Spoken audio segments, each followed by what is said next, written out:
ఒక మొక్క చెప్పే జీవిత పాఠం. మన జీవితంలో ప్రతి ఒక్కరికి విజయం కావాలి, కానీ ఆ విజయం సిద్ధంగా ఉండదు. దాన్ని అందుకోవాలంటే ముందుగా కొన్ని సమస్యలు, కష్టాలు, అపజయాలు ఎదుర్కోవాలి. ఈరోజు నేను చెప్పబోయే కథ ఒక మొక్క గురించి, కానీ ఇది మీ మనసులోని బలాన్ని చూపించే జీవిత పాఠం. ఒక తోటలో చాలా రకాల మొక్కలు పెరిగేవి. వాటిలో ఒక చిన్న గింజ నేలలో పడింది.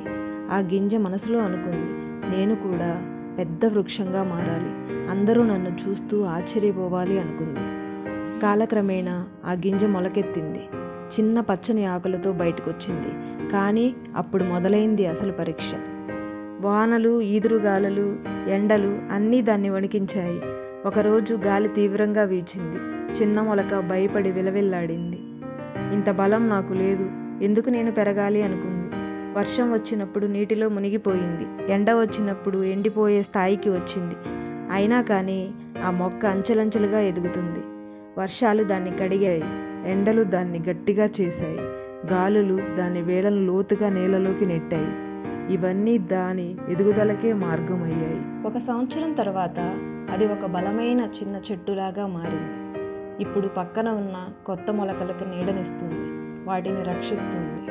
అప్పుడు ఆ మొక్క అనుకుంది, నేను ఎదిగేటప్పుడు వచ్చిన ప్రతి అడ్డంకి నన్ను బలంగా మార్చింది. అదే నాకు విజయాన్ని ఇచ్చింది. మన జీవితం కూడా ఈ మొక్కలాగే ఉంటుంది. మనకు కష్టాలు వస్తాయి, అపజయాలు ఎదురవుతాయి. కొంతమంది మనల్ని విమర్శిస్తారు, కానీ అవే మనల్ని లోపల నుంచి బలవంతులుగా తయారు చేస్తాయి. మీరు సమస్యల నుంచి పారిపోతే మీరు బలహీనులుగా మిగిలిపోతారు. అయితే మీరు వాటిని తట్టుకుని నిలబడితే మీరు ఎదుగుతారు. మీలో శక్తి, స్థైర్యం పెరుగుతుంది. ప్రతి తుఫాను ముగిసిన తర్వాత కొత్త ఆకులు పుడతాయి. ప్రతి విజయవంతుడి విజయం వెనుక ఒక కష్టం ఉంటుంది. ప్రతి మహావృక్షం ఒక చిన్న గింజ నుండే మొదలవుతుంది. కాబట్టి నీ జీవితంలోని తుఫాన్లను తిరస్కరించకు, వాటిని స్వీకరించు.